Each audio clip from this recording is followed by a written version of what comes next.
So what is in the common data set? The common data set is a great form to look at. It's a required form that's required by every institution. All the colleges have to submit the common data set to understand what factors or criteria they use for admissions purposes. And so the common data set, it doesn't provide all the strategy and the full picture. We actually use a lot of strategy behind the doors to even make our students more impressive in the admissions officer's eyes. That's definitely not captured in the common data set, but the common data set does give us some clues and factors on what schools like the Ivy League or Harvard are looking for. So I actually have the common data set pulled up in front of me, and we'll be taking a look at the common data set to see what are factors of admission. The first thing when it comes to the common data set is rigor of secondary school record. It's considered, and I'm looking at Harvard here, their common data set. So rigor of secondary school record is considered. That's really no surprise to me, given that taking a lot of AP exams will definitely increase your odds of admission. I generally recommend taking at least 8 AP exams through the conclusion of junior year. The second factor is class rank, and Harvard says they don't consider class rank, which is not a surprise to me. If you have a strong GPA and rigorous course load, the class rank is really just a derivative of that. So if they don't take into account class rank, which a lot of high schools, they don't rank you primarily because they don't want to inspire further competition among students, that's perfectly fine. But we could get a sense of where students stand just based on their GPA and rigor of course load. The third factor here is GPA. So they definitely take into account GPA. The fourth, fifth, and sixth factors are letters of recommendation, standardized test scores, and application essays. And they definitely take those into account, which is really no surprise. The essays are super important. Writing great essays, that's no secret, will get your foot in the door. Letters of recommendation provide a third-party view of who you are as an applicant, really showcase your intellectual curiosity and commitment to your community and what you bring to the school through the letters of recommendation. So that's really no surprise. And then the standardized test scores, the SATs or ACTs. So those are what Harvard are looking at. Let's take a look at non-academic factors when it comes to criteria for admission. So Harvard states that they highly consider the interview as well as extracurricular activities. Those are the next two factors when it comes to the non-academic factors in the common data set. I will say the interview is probably the least important. They only count for 1%. Extracurricular activities, definitely super important. Having unique extracurricular activities get your foot in the door, which is extremely important when it comes to college admissions.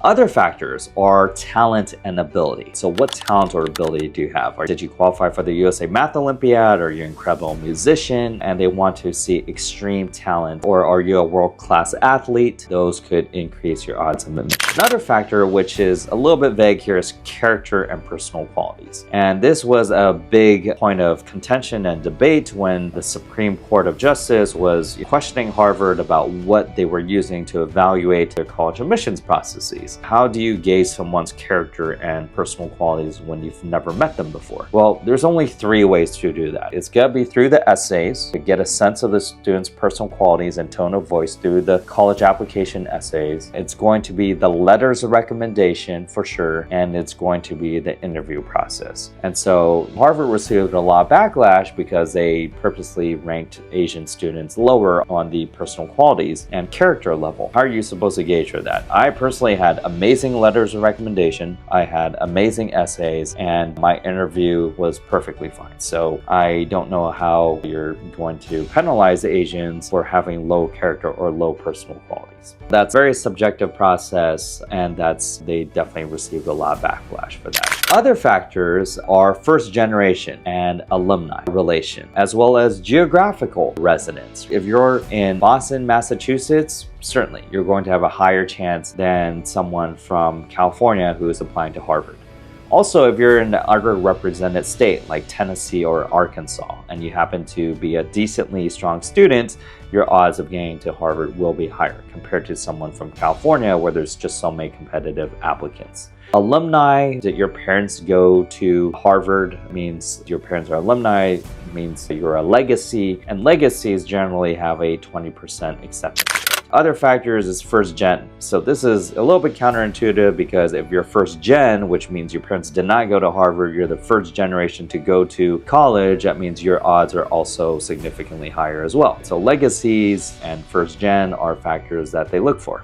State here, they do not consider state residency, so it doesn't really matter if you live in Boston or not, and they don't consider religious affiliation, which is good news because you should never mention your religion in the college applications anyway, or your political affiliation. They do consider volunteer work, which really goes into community service, which is very important, and they do consider work experience. I actually think work experience is probably one of the least important factors. If you do an internship, it's not that important, but they do consider it when it comes to the common data set. So that's why I still advise students to get some internship of some form, shape, or another. And then the last item on this list is level of applicants' interest. They do not consider that. But at the end of the day, if you do demonstrate interest in the university, especially if you're waitlisted or deferred, you always send in a letter of continued interest, and that is a form of demonstrated interest. You can also demonstrate interest by visiting the school, or you're interested in their academic department. In the supplemental essays, many of these schools will ask you, how do you plan to take advantage of the academic and extracurricular opportunities at our school, or why you're interested in our school. And so that level of interest is in the supplemental essays, even though the common data sets say they don't really consider it. I struggle to believe that because specifically a lot of these schools, they specifically ask for that in the supplemental essays.